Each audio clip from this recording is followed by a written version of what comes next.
Today we're kicking off PSL season, going snorkeling for beer, getting grossed out by Goose Island, and 12 drunk hosting tips for her. Let's go!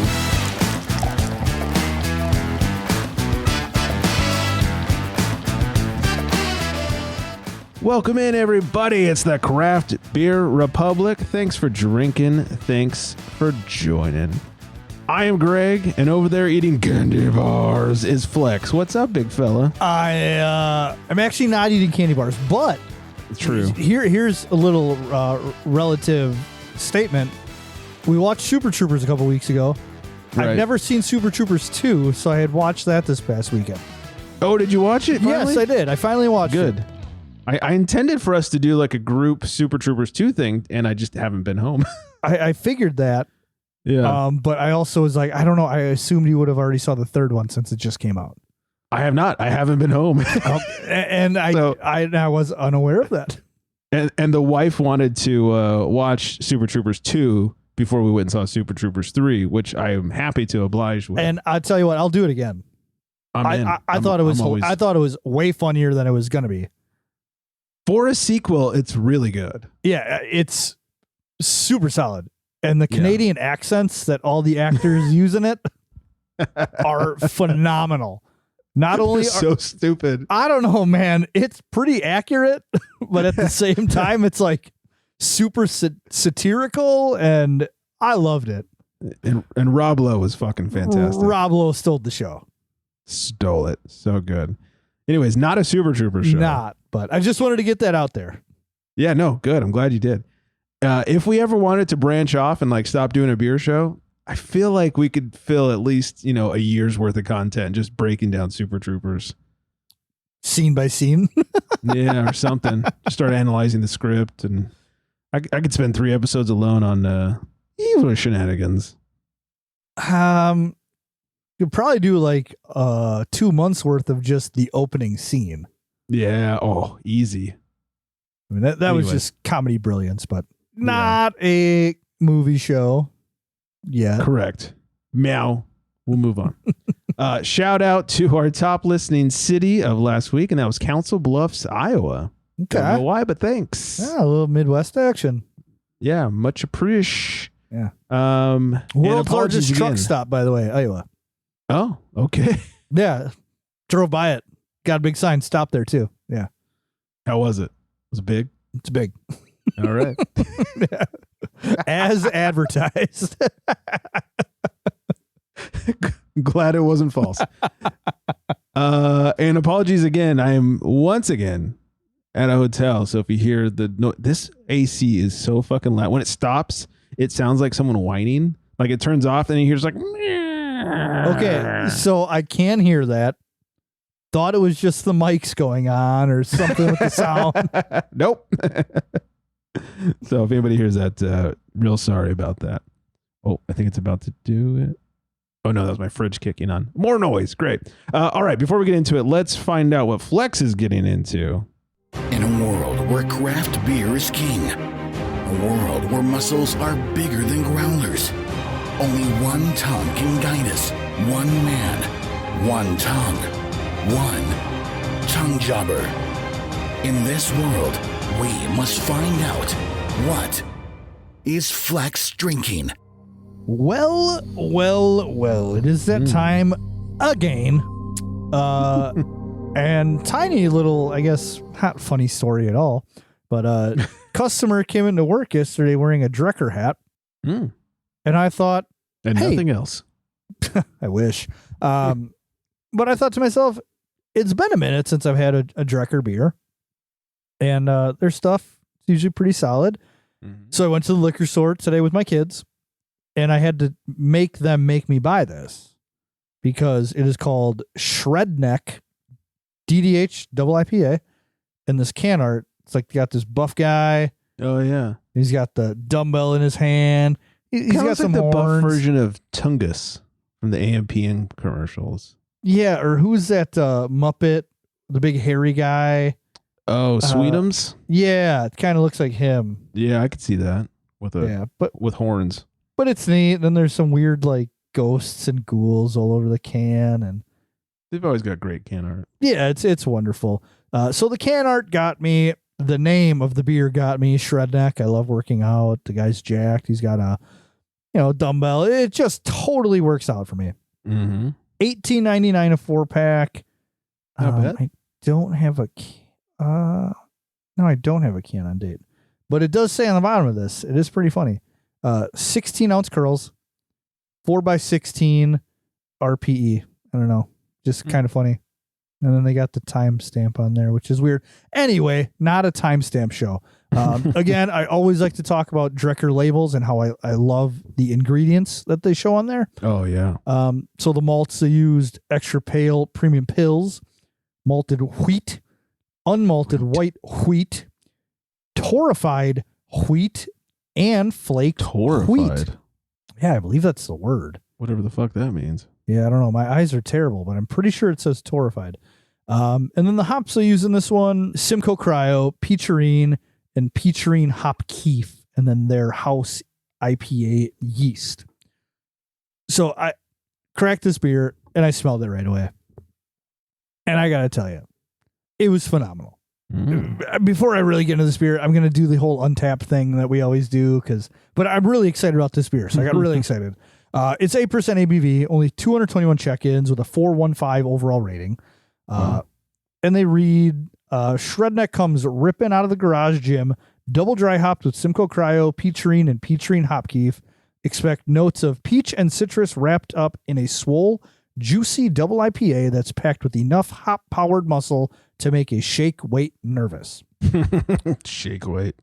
So I cracked the can, and with Drecker IPAs, sometimes they're so pungent that you can smell them as you open it. Mm-hmm.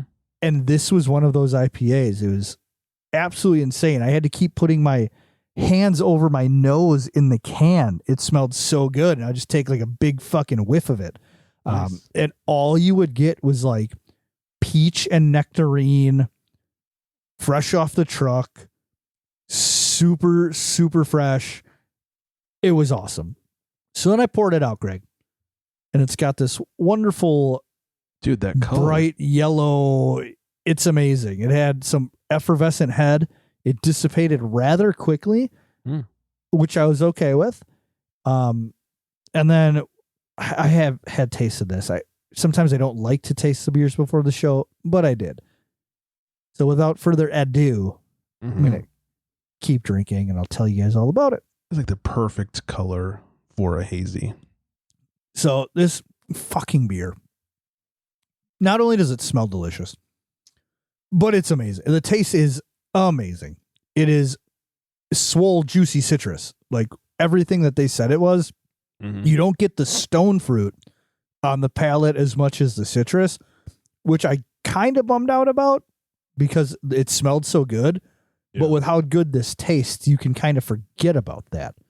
Okay. And the one thing that really impresses me with this, which I kind of steer away from now, is double dry hopped or triple dry hopped beers, how hop resinous they get. When you get the coating on the cheeks and the tongue, and it's kind of unpleasant at times. Couldn't even tell that this was double dry hopped. You don't get that at all. It is all flavor, no bitterness, no lingering, no nothing. I would say this is a 5 out of 5 beer. Wow. What was the Untapped? 415 on just over 200 check-ins. So you would call that a little low? I would say that's very low. Wow. Yeah. Big words. I'm telling you, this is, if you're a hazy IPA lover, if you're a haze whore, this is everything that you look for in a hazy IPA. Okay. So well, I'm jelly. I just want to throw that out there. This is a great offering. Sometimes, their stuff isn't the best. It's good, but it's not the best. Sure. This one, they knocked it out of the park. So. That's fantastic. I'm super jealous. Yeah. Cheers to them. I wish you had one. Me too. Hey, Drecker. Hey, Pilot Tom, you coming this way anytime soon? There you go. We got a new review on the old Apple Podcasts. And I always like to spotlight reviews because, it makes us look good. We're still doing the whole thing. If you want to leave us a review on Apple Podcasts, use the word or the phrase craft beer in it. It helps in craft beer podcasts. It just helps the algorithm. It worked. My experiment worked. And so the more we can get, the better. I'm not against trading you reviews for stickers, everybody. If you want to throw a review down, send it to me. Send me your address. I'll throw some stickers your way. I'm not against bribing. I'm not too proud to beg. Yeah, do it. Anyways, this one comes from VNH6. 6. Says the best craft beer show! Exclamation! 5 stars. The Craft Beer Republic is the best craft beer podcast out there. Short and sweet. Thank you very much, VNH6. Yeah, heck yeah. Yeah. We were just talking about it earlier on the show. Or pre-show. Off air. We really appreciate the people that listen, right? Yeah. And you can make a couple people laugh and you feel like you're doing something. Yeah, we literally talked about 2 people, one from each of our sides of the craft beerist verse, right? That reached out to us individually, like, hey, this was really funny and that was really funny. It's like, you know what? If it takes 2 people to make 2 people laugh, I'm here for it. And coincidentally, both named Brian. Right. Touche. All right. Flexi boy. We have had a lot of disgusting beer origin stories. We have. I'm almost embarrassed to bring this one to you. Is it that bad? Well, the problem is it's not. Well, we'll see. Oh. You tell me. Okay. We've had bowl balls, beard yeast, elephant poop, coffee, ground up bugs. Sure, bring this one on. This one, would you drink a beer brewed with mushrooms and sea salt? Oh yeah, that's weird. It's weird, but it doesn't. It's weird how not weird it is. Right, and it's weird, but it's not like I'm going to throw up weird. No. Jester King out of Texas made a farmhouse ale called Snorkel with the 2 dots over the O. Snorkel? I don't know. I don't know how that works. Inspired by a traditional German Goza, but instead of just adding salt, they went with alderwood smoked sea salt and oyster mushrooms. Okay. The mushrooms were locally grown and sometimes cultivated using spent grain from previous Jester King beers. Then the mushrooms were added during the boil to give the beer an earthy, savory character. So we basically got a beer. We've got beer ingredients growing out of old beer ingredients, then going back into another beer. Apparently, Snorkel is actually pretty darn drinkable. It's tart, dry, a little savory, and only 4.5%. Which brings me to the question, would you drink that beer? And I think I know the answer. Yeah, I mean, 10 out of 10, yes. Yeah. Look, you lost me at smoke. I hate smoked beers. But I mean, it's other than smoked that, salt. Yeah, so who knows how much smoky is that? it is? Yeah, how much is that going to add into it? I don't know. But I would try it. That's pretty much a 0 on the old grosso meter. Yeah. But also, I've never even heard of smoked salt before. Oh, you haven't? No. I mean, I've heard of it in terms of like food and stuff, but never. No, in a beer. not once have I ever heard of smoked salt. Oh, crazy. And then real quick, this is not quite beer related. I just figured I'd mention it. I went to a tiki bar, a new tiki bar. Do you like tiki bars? Do you guys have tiki bars out there? There was one in Wauwatosa. And that's like, I don't know, 15 to 20 minutes from me, depending on how you travel. Okay. And we went, I honestly, I don't even know if it's still there. We went like 100 years ago. The original tiki bar. They had a book of all the drinks, and every drink came in its own signature glass. Sure. Which was neat. And yeah, I mean, we had a good time when we went. So I would say, yes, I like tiki bars. Yeah. This is it's a city called Camarillo. It's not far from where I live. And my friend was in town. My friend from Vegas was in town. And so we met up for some brunch. And then Dana? Hey, Deanna. Damn it. Yeah. Sorry, Dana. Sorry, Dana. And then we're like, hey, brunch is done, but let's go grab one more beer down the street from Topa Topa. And then we were walking down there and she goes, oh, it's the new tiki room that just opened. You want to try it? And I was like, all right, let's give it a shot. So we went inside. Great job with the theming. I mean, almost Disneyland level theming inside. And it's kind of like Rainforest Cafe where like every half an hour, like rains or whatever, that sort of thing. And Sure. So we each ordered a cocktail. The wife and I ordered off the menu 2 separate cocktails. Deanna ordered. She wanted a strawberry mojito. Okay. Which not that weird, or seems easy enough to do, especially at Tiki Bar. They're like, oh yeah, we don't have strawberry. She's like, all right, can I get a mojito? Anyways, her mojito was actually pretty good. The wife and I, our drinks were, and I told him, I said, look, I'm gonna order this one because I want it to not be very sweet, sugary sweet. And he goes, oh yeah, that's a great one. Get that one. All right. Same with the wife. And let me tell you, they were so fucking sweet. Really? Yeah. By the end of it, we were all sorry we didn't go to Topa Topa. But I know tiki drinks are sweet in nature, but we went to another tiki bar one time and we told them, like, we're not into super sweet drinks. We know we're in the wrong place, but do you have any recommendations? And they're like, oh, here's some tart drinks. I'm like, we're down with tart. Sour it up, baby. And they did a great job. That was a different tiki bar, and we'll be going back to the different one. Okay. Yeah, so it was all right. It was great theming. Look, if you're into like super sugary drinks that maybe you drank when you were 21 and then got really hungover from them. See, that doesn't bother me. I still enjoy those. I can't. I can't do it. No. Anyways, it was all right. 2 stars, 2.5 stars. People were nice. They were weird, but nice. The main guy, here we go. The main guy was definitely a mixologist and not a bartender. One of those kind of people. Oh, was he like uptight about the drinks? Like snotty about it? Little uptight, little snot. Like when she asked for the strawberry, basically ordering off book, he was a little like, well, And then when I think I originally ordered a Mai Tai. I just wanted something rum based. I don't like vodka or gin. And he goes, well, that's okay. But if you get this one, and it was a different rum based drink, which was basically a Mai Tai with like something else. He goes, it has notes of this and it's just way more complex and whatever. And I was like, complex? Like what are we fucking talking about? And I just said, look, I just don't want a super sweet drink. He's like, get the one I recommended. I was like, okay. And then it was super sweet. So fuck himself. So anyways, I don't need to tiki it up anymore, but if you don't mind, I'm going to beer it up.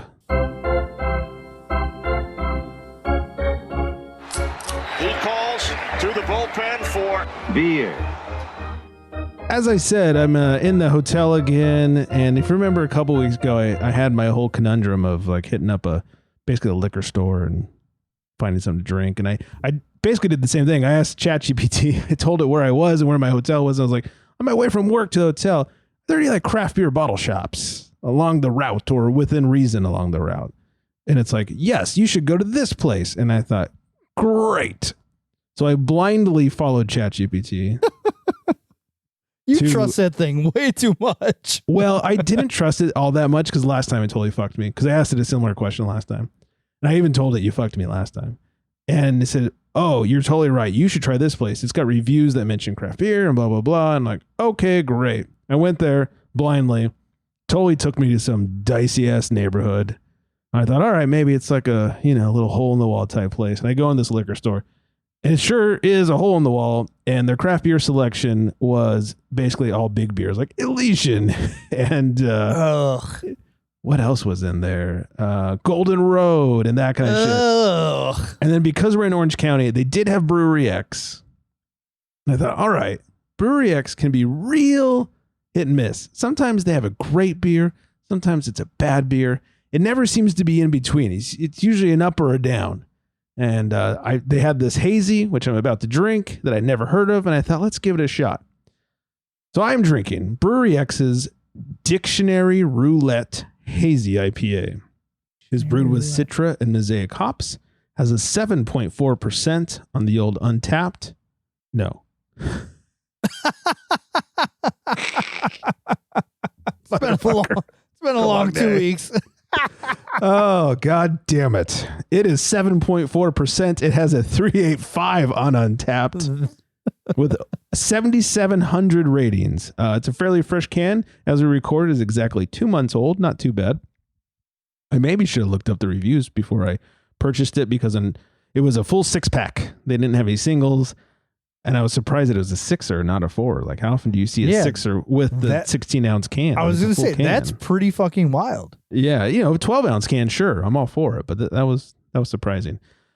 Anyways, that's all they say about it, is that it was Citra and Mosaic hops. The color on it, I'm holding it up for flex in my shitty hotel plastic cup, which I poured it into because I wanted to get a better smell on it. It's a little dark. It's a little on the dark side, a little on the next morning pee when you didn't have enough water situation. It does. That's actually a little bit what it looks like. You're right. It kind of does.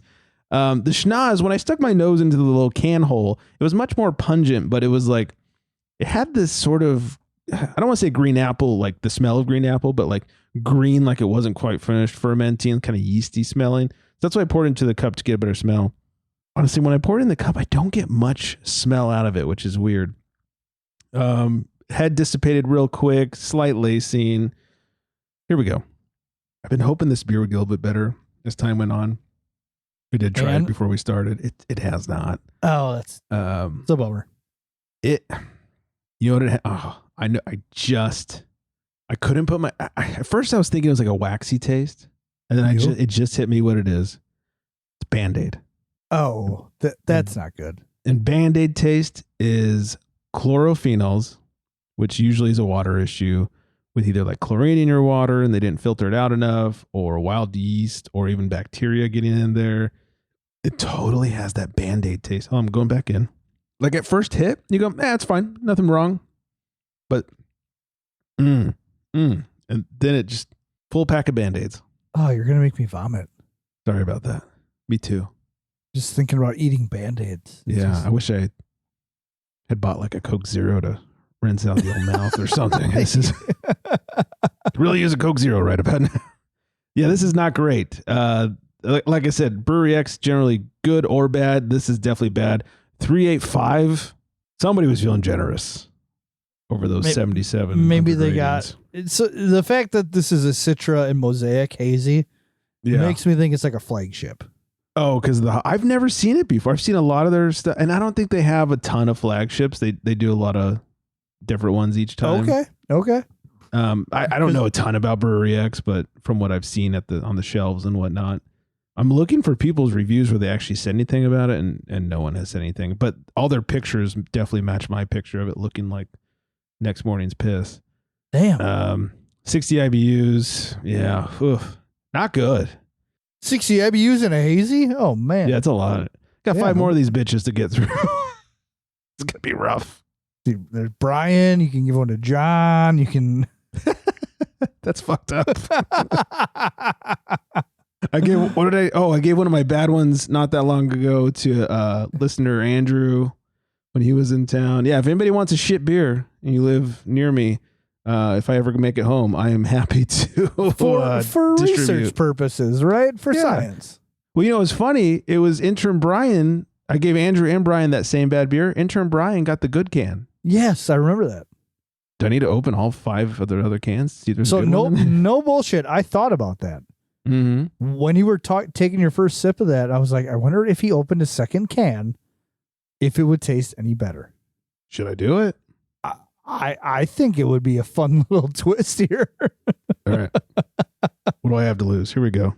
From a bottle, from a can, why don't people understand my inebriation? Beer science. Here we go. This is science in real time. It's like, is it going to be Band-Aid or is it going to be fresh beer? It doesn't smell as pungent. Okay. Oh, this one is better.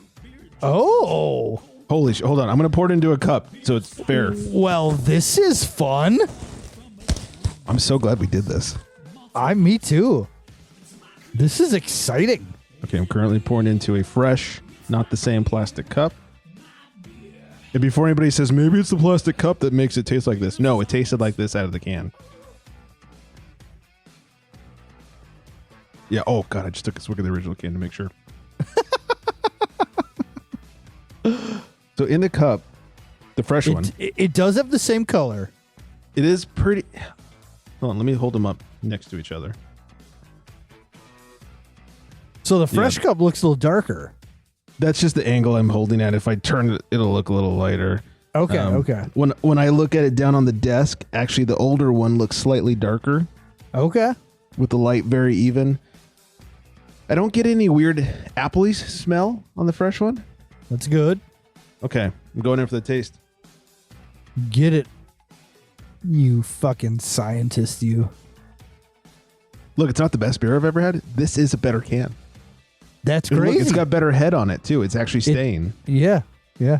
I see that. Oh, my God. That's so fun. I'm so glad we did this. This is insane. Now you need to give the other cans away to see if they're good or Fuck. bad.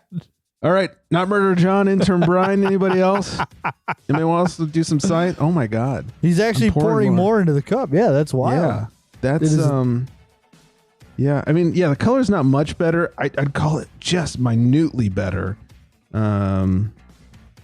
Yeah. Holy shit. Man, I can't believe this. That this is actually happening. I'm gonna keep sipping as I would anyways as the show goes on. So 385 though. 385 Untapped. Yeah, look, I'd give the better can closer to a 3.5 probably. Okay. Not a drain pour, but drinkable and fine. Sure. Where the first one is a Band-Aid drain pour, and 3.5 would be a compliment. Oh man. Wow, this was okay. I gotta keep it going so it warms up a little to be a little more fair as the show goes on. Excuse me. So we'll check in one more time before we end things. All right, but a little news real quick. Pumpkinhead is going to waste more shelf space. In the category of who wants this, the NA space is getting a pumpkin spicier beer this fall. I'm just gonna chime right in right now and say nobody needs that. Yeah, Shipyard Brewing will be launching their NA version of Pumpkinhead, their iconic, in quotes, pumpkin ale. Go fuck yourself. Hey, by the way, I tried an Athletic beer over the weekend. And It was okay. It was their hazy. yeah, it's just like it's okay. It's just okay. It tasted like an old school hazy, like one of the OG hazies where they hadn't quite figured out how to make it fluffy and So like hazy. it was like juicy. More juicy because it still Yes. had a lot of the West bitterness to it. It wasn't, just didn't taste like a hazy, to be honest, but it did taste like an IPA. The one thing that didn't really allow me to enjoy it as a beer was the finish. The finish really just fell off and it was kind of watery on the Yes, end. it just goes away. Just kind of goes away. Yes, which is why I'm like, I would never pay the same price for that if I'm out. Right. Not just Then- the same, but sometimes more. You're right. So yeah, thanks to Stout Jack for letting me try his, because he knew I wouldn't spend money on one. Okay. But it was fine. It wasn't the worst thing. It was better than this fucking Band-Aid shit I was drinking earlier. So I'll give him that much. I'll co-sign that. Goose Island unveils their sweet 2026 BCBS collection. Goose Island is hoping to steer the conversation towards dark, moody imperial stouts in the middle of a summer full of hard sports drinks and the revitalization of light beer. The 2026 Bourbon County brand stout lineup is here, and it goes heavy on desserts and barrels. You ready for this? I'm kind of on pins and needles over here. Yeah. First is the Tiramisu cask finish stout, aged in bourbon barrels and finished in rum barrels with espresso, cocoa nibs, and vanilla. Not gonna lie, I would probably try that. Of all the ones, I might try that one because I do love me some tiramisu. That's what I thought of right away. Was I don't know if I've ever had a bad tiramisu. Mm-hmm. Well, So you put that in a beer. I think I'm into it. Goose Island might be able to figure that one out for you, how to ruin it. The next one is Apple Crisp Stout, aged in bourbon barrels with apple, oats, cinnamon, clove, and panela sugar to mimic the warmth and aroma of a homemade apple crisp baking in the oven. Okay, not gonna lie. I might try that one too. Damn it. Damn it. This is not going as planned. 2 for 2. And then finally, Triple Oak Barley Wine, aged in Kentucky straight bourbon barrels and finished in a variety of oak casks. Chinkapin, French, and Hungarian. Toast barrel. Oh, sorry, I missed one. And then their last one is the Toast Barrel Rye Stout, aged in Heaven Hill owned Elijah Craig Kentucky straight rye whiskey barrels and finished in toasted barrels, which imparts elements of creme brulee, hazelnut, and lingering oak finish. I would try the tiramisu one. Yes. So I'm not into the final two, the second two. The first two, I'm actually kind of like curious about. I'm just afraid it would be just a sugar bomb. I'm willing to share it with somebody. I feel like with those big Bourbon counties, you don't usually, I can't say it. You don't usually drink them on your own, but you go to a share and somebody's got the apple, the tiramisu, and you're like, oh, hell yeah. Like, I'm going to give me some of that. Yeah, it's true. Just for science purpose. If anybody wants to buy one and let me try it, let me know. I'm not a hunter, so I'm not going to hunt that. Yeah, exactly.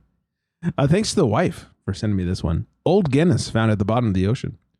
A bottle of Guinness believed to date from 1864 has been recovered from the wreck of the sailing ship Mindoro in the English Channel more than 160 years after the vessel sank. Belgian diver Stefan Penis, trying not to say penis, discovered a crate containing roughly 18 to 20 bottles at a depth of about 30 meters, and researchers are now studying the contents to see what has survived. Meters. The fascinating part isn't whether the beer is still drinkable, but what it might preserve. Scientists hope surviving microorganisms, including yeast, could potentially reveal genetic clues about how Guinness was made in the 19th century and help recreate a version of the beer from that era. Guinness is reviewing the discovery while researchers continue testing the bottles and searching the wreck for more. I wonder if they can figure out how it tasted good at some point. Yeah, so I forgot to bring this up. I went out for my high school 20-year high school reunion. Wow, makes you feel old. A couple weeks ago, made me feel really old. But my buddy, I didn't go to mine. I shouldn't say my buddy. One of my buddies, just was ordering Guinness all night, and he started talking about how much he loved Guinness, and I had to stop him and say, "I'm sorry, man. I just cannot stand that beer." Yeah, but would I try a sip of a 160-year-old beer? Fuck yeah. You goddamn right I would. Yeah. I'll drink that before that smoky mushroom bullshit we talked about. I would too. And it's funny, they're talking about like, we'll see how they brewed it 160 years ago. It's like, well, I know they use sheep's intestines to filter it. So you going to start doing that again? Bring it back. Bring it back. Bad idea. Nicely done. We'll end it on this one. Drunk soldier allegedly steals 15-ton armored vehicle. 2 British soldiers have been arrested for an alleged drunken joyride in a 15-ton armored vehicle, which caused roughly 100,000 pounds in damage. Sure. Pretty heavy. According to reports, the soldiers had been drinking away from Swinton Barracks before returning to Tidworth Garrison. Damn, this is British as fuck, dude. This is so British. My teeth are going crooked. Mine are turning into wood. At around 1 a.m. Friday, and taking a Bulldog armored personal carrier. Video appears to show I like this. Video appears to show. No, it fucking shows the vehicle traveling down a civilian road in Wiltshire, leaving a damaged van and SUV behind it while struggling to squeeze between rows of parked cars. The Bulldog is more than 9 feet wide, 17 feet long, and powered by a 240 horsepower Rolls-Royce engine. I got to say, a vehicle that size, that feels like an underpowered engine. I'm thinking they watched the movie Stripes, and then we're like, hey, let's get in on this shit. Yeah. It requires a 2-person crew, can carry up to 10 soldiers, and has a top speed of 32 miles per hour. Oh, man. I was going to say 11. Yeah, they're not going back to the future anytime soon. No injuries were reported, and the Bulldog itself was apparently undamaged. Duh. It was later returned to a parking area near the barracks. One soldier was reportedly arrested in his room at dawn after other soldiers discovered the damage. Second soldier was also taken into custody by the Royal Military Police. The British Army says it expects the highest standards from its personnel and confirmed the 2 soldiers have been arrested while the investigation continues. This is also not Tidworth's first unusual drunk driving case. In 2024, another soldier from the area was convicted after crashing into a telephone pole while dressed as Batman. Amazing. I want to know more about that one. My goodness. Yeah, man, they're partying in Tidworth. I feel like if there is a place that sounds like a party place, that's where it is. It's all going down in Tidworth, let me tell you. Good times. All right, before I hit the music, I'm going back for one more check of the science. I'm so excited. I hope it's so good. Still pretty light smell, and also no Band-Aid-y waxy smell.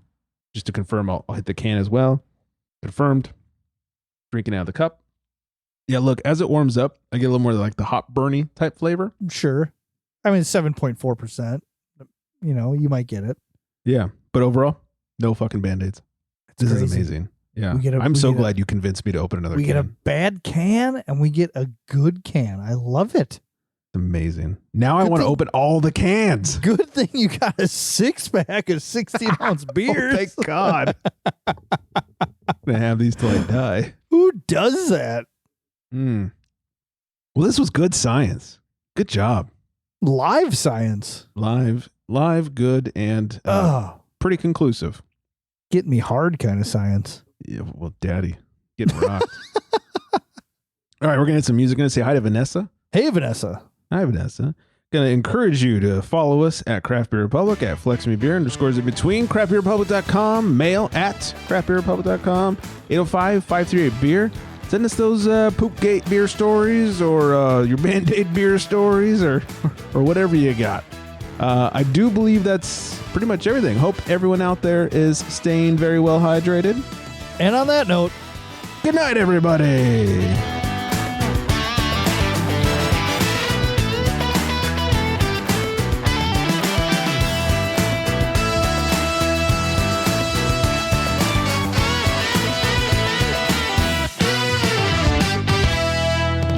How many bad cans of beer do I have to get?